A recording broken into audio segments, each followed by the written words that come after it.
Hey, what's up, you guys? My name's Shay. My name is Esther, My name is Seta, and this is the Dear Abby podcast. where we give you advice. So today we're going to be talking about anger. Boy troubles. And mental health.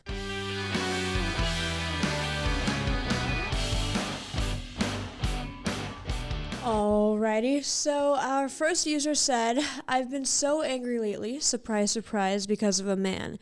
I can't figure out what to do. I can't get away because of school activities and we're meant to be a team. But deep down, I'm still finding myself wanting to be around him. I know that if I want to feel better, I have to isolate myself, but I get so lonely so easily and I can't control it. See, I feel like this is a tough situation. I personally connect with this a lot, not necessarily with the boy trouble, we talked about it, but I've definitely been through a phase where I had that happen to me. However, I get angry at things just in general in life, and I don't really know why sometimes. It just happens. No, yeah, so like, for instance, this morning, I was late today because I put on a pair of pants, okay? And the pants were like fine, but then the zipper broke. And I was like, are you kidding me? And I was so mad. I literally just I didn't cry, but oftentimes when the littlest things happen, I get so mad I start crying. That definitely happens to me. Also, okay, this doesn't relate to your boy troubles, but the person that sees me the most mad all the time is probably my boyfriend. And it's because I am one of those people that explodes with little things that happen to me all throughout the day. So I just feel as though the world is imploding on me when I'm late to school, or when there's a long line in the drive-thru, or when I drop my keys before I walk into my house, something like that. As far as boy making you feel mad, though, I feel that... Honestly, I think it's kind of valid. The whole idea of you put so much into a relationship, right? And then it just ending. Obviously, you are going to feel a bunch of different emotions. And at the end of the day, anger is going to be one of them. Yeah. And to take this in a different direction, how she was saying that she gets so lonely and so easily, and then it's she's scared of being lonely and being by herself.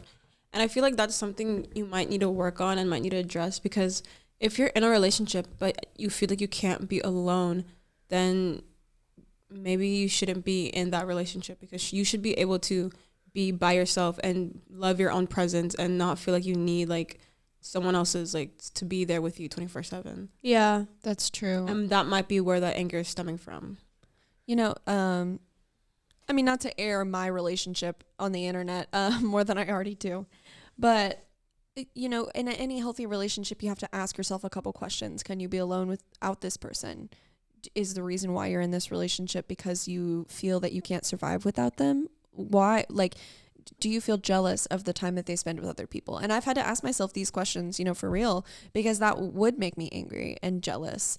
And I guess that does make me angry and jealous over a boy. But I had to sit down and think, I have to be present in life for me. So I need to go and hang out with my friends and see the people that also care about me, not just the person that I want to be around all the time. I think, to get on more the whole advice part of this podcast, honestly, I think probably the best sort of medicine for you is maybe going out with some friends and hanging out with them, and maybe not completely isolating yourself, because honestly, being alone isn't the healthiest thing to get over somebody, because you're just going to sit in those thoughts and dwell on them. So maybe just hang out with your friends and go out and do stuff, and just try to leave him in the past. I know it's not the easiest thing to do, especially because you're surrounded by him with school activities and such, but I find that it's easier to get over somebody when you are almost distracting yourself with somebody else, or something else, not somebody else, but something else, until you almost it hurts less. That's true. I think I do that with anything, right? This is my advice for this. You shouldn't let an object or a person or anything have this much presence in your life. If something is affecting you negatively in this way, it needs to be addressed. There needs to be a distraction, like Seta was saying, or you need to figure out what's really going on, because it's not just this thing making you angry. There's a lot of deeper issues that you need to tackle within yourself, and that's not a bad thing. We all have them. But it's about recognizing these issues and taking action against them. Honestly, I find journaling helps. Yeah. Writing down your feelings and stuff, and just putting them in a little book. Yeah.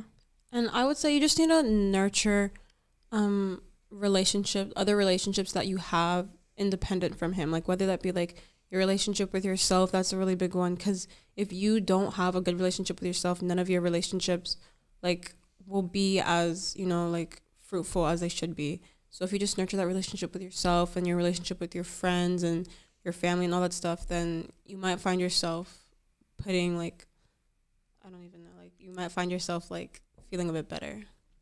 I like that word, fruitful. Yeah, fruitful. Esther's spitting the big words out right now. She said, I read a dictionary for this podcast. I prepped. I trained. Alrighty, well, I hope that gave you a little bit of insight into like kind of where we stand with that, and maybe it helps a little bit. Just know that you're not alone. Like with most of these topics, I can connect with all of you personally on any level. That like whenever you guys send in your stuff to us and we're reading them, I personally connect with most of you because they're issues that I've dealt with myself. So just know that you're not alone out there, and somebody is going to want to be around you and hang out with you and take your mind away from this. Yeah. Okay, so to sort of transition into the second one, it says, this is a long one, so bear with me. Okay, so basically, me and this boy talked the entire summer, and even though he told me he loved me, a couple weeks into school, he told me that he had lost feelings, and that stuff really hurt. The past couple of weeks, I've been seeing him walk with this girl, and this past week, they've been holding hands. Every time I see it, I literally go into a full-on panic attack where my friend has to calm me down.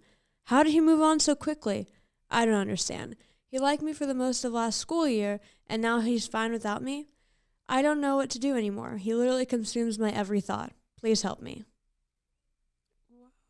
Baby. Kill him. Baby. Okay, if a man tells you that he loves you, and then a couple weeks later says he lost feelings, and then a couple weeks later he's holding hands with some other girl, No, straight up, he never loved you. No, wait. They were dating the entire summer. Okay, but still, if you say you love someone for like a couple months, then like out of nowhere, oh, I lost feelings, and then they're dating someone else, they didn't love you. That's exactly not love. true. That's not true. love. Yeah, no.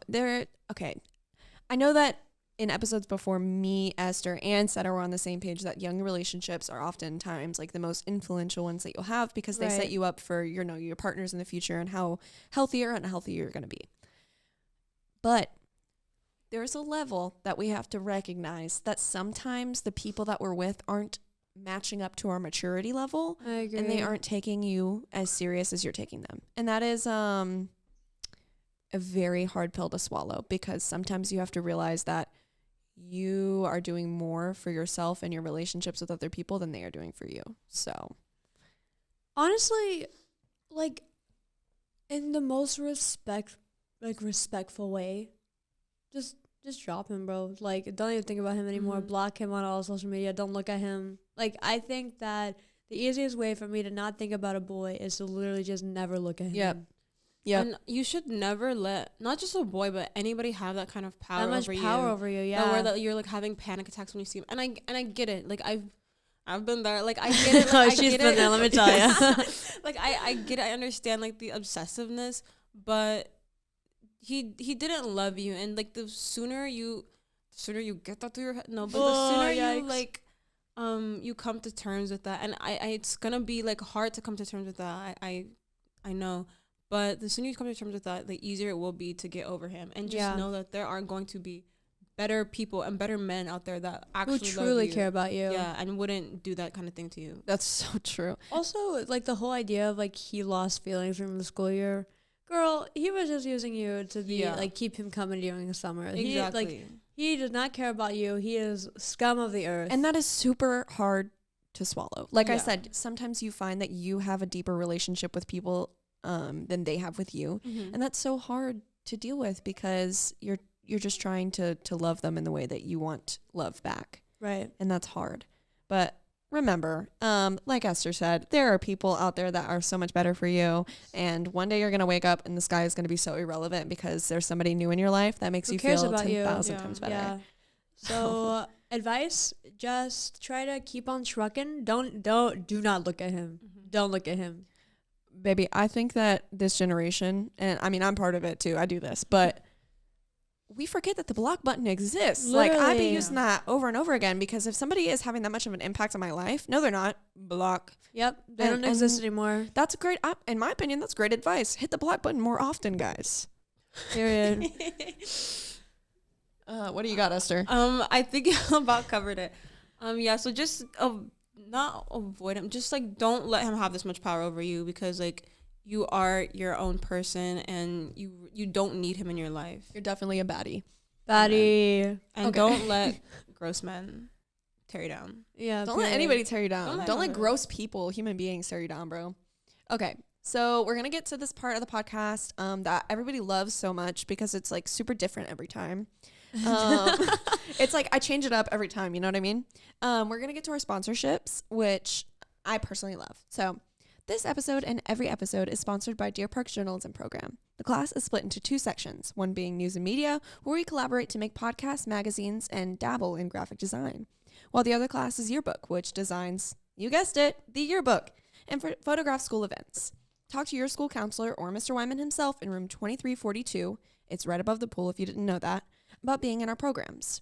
Also, Buy a yearbook. yes, buy a yearbook.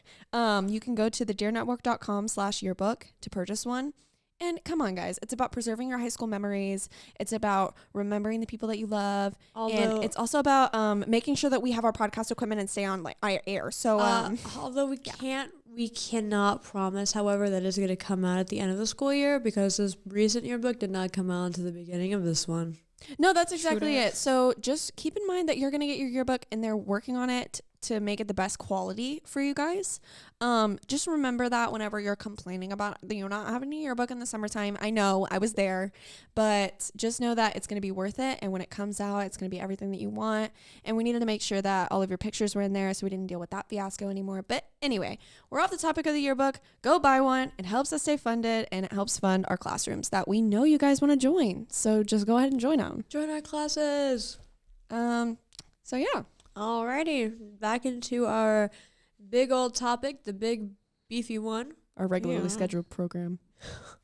Alrighty, we're going to cover mental health. So this one says, quote, I'm struggling really bad with my mental health, so my grades are getting bad and my parents don't believe I'm trying. How can I show them that I'm trying my best? Oh my God. We've talked about this before, but it also ties into just being so busy all of the time. It's like you feel like you're doing something, you feel like you're doing something all the time, and it's like you don't have time to focus on one thing or another thing, which is difficult. I can see how it can affect your mental health because I've been there. I would say that you have to sit your parents down. And I know my parents like are like a bit tougher. They're so stubborn. Yeah, and they prioritize grades and school and all of the kinds of things over like your mental health or your well-being and how you doing and stuff. And sometimes it feels like they value you as a child, like they get your value from your grades and if you're getting A's and if you're doing this and if you're doing that. And I think you just need to sit them down and tell them what you're going through and what you're feeling and give them some more insight into your life, because you can't also, like how we said like in another episode, like, oh, look, boys aren't mind readers, parents aren't mind readers either a lot of the times. Like sometimes you might feel frustrated at them because they don't automatically know what you're going through, but they're not mind readers, so sometimes you have to just sit them down and they might react differently than you like think they will. Right, like no parent wants to hear that you're like their child is struggling in that way. I know that we're talking about sitting your parents down, and obviously you should try that. But sometimes there are people that just won't empathize with you. Yes, they do care about your well-being, and you'll probably see that later in your life. But right now you're looking at it from the lens of they do not care about what I'm going through. And I'm sure they do, but sometimes sitting them down and talking to them isn't the right route. But I would definitely try that. And if that doesn't work out, then you just have to, kind of lean on other people for help. Because for support, because sometimes you just were dealt a really bad hand and your parents aren't the people that everybody else has. Like I love my mom. I love her. She doesn't really, she values education, but it's not necessarily in the way that most other parents generally would. Like I've always been a big straight A student and I focus on my grades. But I did that by myself. It wasn't because my mom was pushing me to. And I think that a lot of parents need to take note of that, because a lot of times they're just pushing their kid farther away from success that they'd like them to see. So definitely not only like success, but like away from them, like away from the parents themselves. Like you're not gonna want to be around a parent who doesn't value who you are and only bases your value off of the grades you're getting on a report card every 9 weeks. Yeah, I've heard this saying where it's like blood is thicker than water, and it's kind of referring to the fact that your family is the most important people in your life no matter what, regardless of who your friends are, and I don't necessarily agree with that. And that's not to say that I don't have amazing family. I do. I love them to death, and oftentimes that saying is true for me, but I would put my friends on a pedestal up with my family, because if I didn't have them, then I wouldn't be the person that I am today. Because sometimes my mom and my grandparents and my cousins or anybody that I'm talking to in my family is not able to provide me with the emotional support that I need to be a functioning human being every day. It's just true, Also, a little side note with the saying that Shaylee just said. The full saying is blood of the covenant is thicker than water of the womb, which basically that means like your real family is like the people that you choose to put in your life, and they're the people that actually support you. And if that's not your parents, then go find your real family and your chosen family, because oftentimes that can be better and more supportive than the one that you were dealt with. I've never heard that full saying. A lot of it's That's like beautiful. It's a little thing. Yeah, it's a little saying. Yeah. I think, that's really She's tough. really underground. Now, I'm not saying to drop your parents and, tell them that you're going to put them in a nursing home when they get old. Yeah, I'm not saying to hit the block button on your parents, because you do have to live with them. But, I would really evaluate, are they there for you? Do you truly think they're there for you? And if you don't, maybe think about it from their perspective. You know what I mean? Because there are situations where they are, and there are situations where they aren't. And if they aren't, find people that are there for you and that are able to support you. It's really tough for me to say, but we are at Deer Park High School, and I would be lying to you if I didn't say that I've gone and seen the counselors. This is kind of a shout out to Miss Dial, but I've talked to her. She is the crisis counselor at Deer Park High School, and she does an amazing job at connecting with you as an individual. Even just a couple of times that I've spoken with her, she did a wonderful job at making me feel heard in a way that I wasn't necessarily getting at home, and it's not to the fault of my mom or to my grandparents, but they don't understand that outsider's perspective. So I would encourage you that if it's something major and that you're not understanding and you don't know who to go to and you genuinely feel like you have no one, go ahead and talk to a counselor. They are there for you. They will listen. Yeah, I feel like therapy itself is sort of taboo in that sort of idea, but if you're struggling that badly with your mental health, that it's affecting things outside of your life, like your grades and stuff like that, and your relationships, then I do think that maybe it might be a little bit helpful to talk to a therapist. I have a therapist that I go and talk to regularly, who I just sort of vent to about with stuff going on in my life, who, like Shaylee said, can offer me that sort of outsider's perspective into things that I wouldn't have been thinking about otherwise. Well, we kind of got into it in the last episode where Esther was talking about being an immigrant and how her experiences emotionally with her family are different than a lot of ours because of the cultural differences. And I just kind of want to ask you, as someone who has a parent who is not from the United States, do you think that the cultural differences between therapy or expressing your emotions in your household is different, or are they better? What do you say? Absolutely. Grades, number one priority to my parents. There have been times where I feel there's been so much going on, and I'm really struggling. And again, just like this person is saying, it had made my grades suffer, and it made my behavior suffer, and it made I would never come out of my room. I would just stay in my room and cry or whatever. And my parents would be oh, you're lazy, you're this, you're that. But it's not the case. I wasn't lazy. I was just depressed. So getting therapy is honestly one of and seeking help, because it took me a while to recognize I'm not gonna get that support from my parents. And that's not because oh, they're bad parents, they're this, they just grew up in a different environment and from a different generation than me. So they don't really have the resources emotionally to help me, and they are kind of emotionally absent in that sense. So I had to recognize that I'm not going to get that support from my parents. And you know what? Someone that really helped me is my brother, because again, we're both immigrant kids, obviously, and we grew up in the same household. So we went through a lot of the same things. So, and I knew anytime I was any family struggles I had, or also family struggles that he had.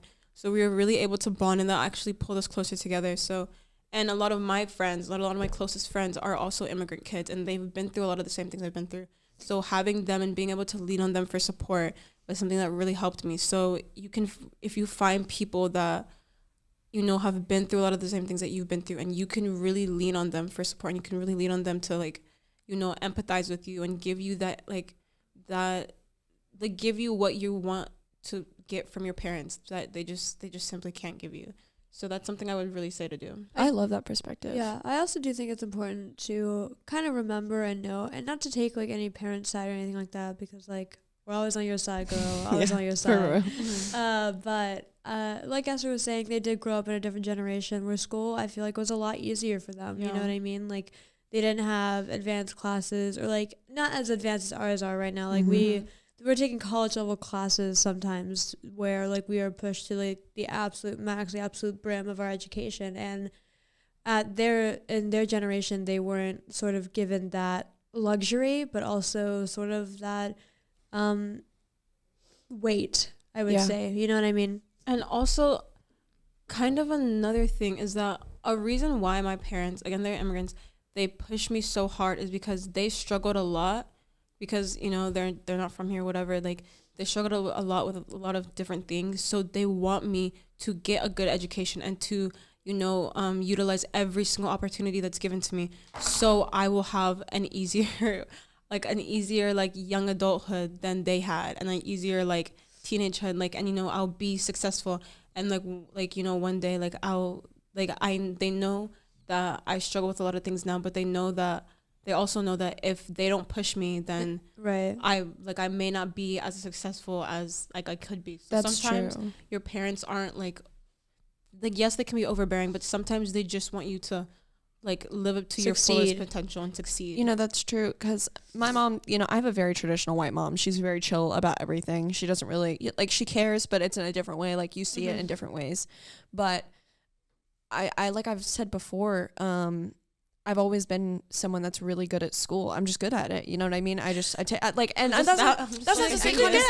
say not to be condescending, but it's like compared to my sister, you know what I mean? I look at her and she tries. She's very smart, but she has to really work for it. Yeah. And it really put in perspective for me that I never, like, yes, I have to work and I am putting in the work, but it's in a different way than she does. And my mom is almost harder on her than she is on me, because she doesn't have to be hard on me. Right. And I mean, you know, she grew up, yes, in a different time, and school was really hard for her. She ended up just dropping out and getting her GED. She went to Deer Park High School, actually, but she was like, I can't do this anymore. She dropped out, got her education that way, and it's because she didn't like school. So she grew up in a very rough, you know, time. My grandma was a teen mom. She had her at 17 and went to high school and finished it out there. So, you know, there's just like this generational thing where it's like, it's very difficult to finish school. And I think that them seeing me, you know, achieve my stuff is great, but for my sister it's a little different, because she is like having to kind of like live up to this thing, and I can see that it's hard for her, and she is in her own way. She's very much living up to it, but she's working a lot harder than I ever did. That is so interesting, because on my level it sort of felt like my mom was easier on my brother, because like if he was making, so when he was younger he used to fail, like he used to get like C's, D's, F's, like really sort of not to be like low grades, but they were pretty low, you know what I'm saying? Yeah. And so it was the type of thing that it was like, if he would bring home a C, she was proud of him.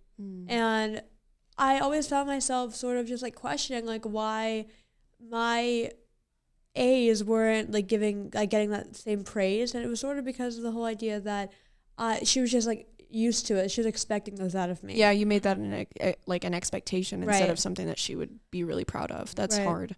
So you didn't mean to do that. And that may be like your case, that your parents have high expectations for you, so they put like more pressure on you, and it comes off as overbearing. But again, like we said earlier, that they just want you to, they recognize your potential, and they want you to also recognize your potential and not waste that. That's true. I think, like maybe last final thoughts on my end is just to try to talk to them. Just try to tell them where you're coming from, what is hurting you like mentally, you know what I mean?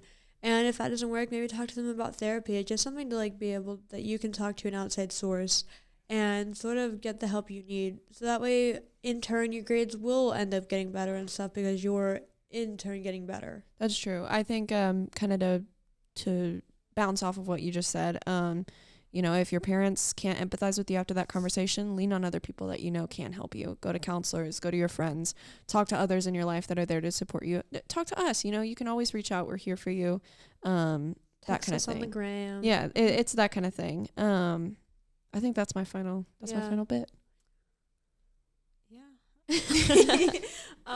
Yeah, just everything that we said earlier. Just like, talk to your parents, but if they don't give you what you're looking for, lean on others for support. And also, even though your parents may value school and grades and all that stuff over your mental health, you can only do so much with poor mental health. So you always have to prioritize your own mental health and your own mental well-being, and then prioritize you. Yeah, prioritize yourself, and then the good grades will follow. That's true. All right, so I guess that wraps up the end of our episode. I really want to say thank you guys for listening. We have just been overwhelmed with the amount of support that we've received, and I am so overjoyed to be able to share this with you and to continue to provide you guys with advice. You can watch this on YouTube. We're going to be uploading soon to Apple Music, Spotify, all those good stuff that you listen to your podcast on regularly, and we're really looking forward to you guys tuning in there. And that's about it on my end. Yeah, all of our sort of like promo things is posted onto our Instagram at dear.abby.podcast. It also has the Tell Me link in our bio where we see your questions and answer them here while we're recording. So, and also follow our TikTok at Dear Abby Podcast. We kind of don't post on there a lot, but we're gonna post more for sure. And that kind of wraps everything up. The posters in the hallway, though, if you want to scan that little QR code, it takes you straight to our YouTube channel, so you don't have to go looking for us and finding some weird dear guy. I love that you guys have seen our face all around the school. Super great. Also, we've hidden QR codes everywhere. Literally, if you see a little QR code, scan it, and there's like 100% chance that it's us. So there's that. Yes. All right, guys. Well, it's been really fun. Bye. Thank you for listening. Bye. See you next time.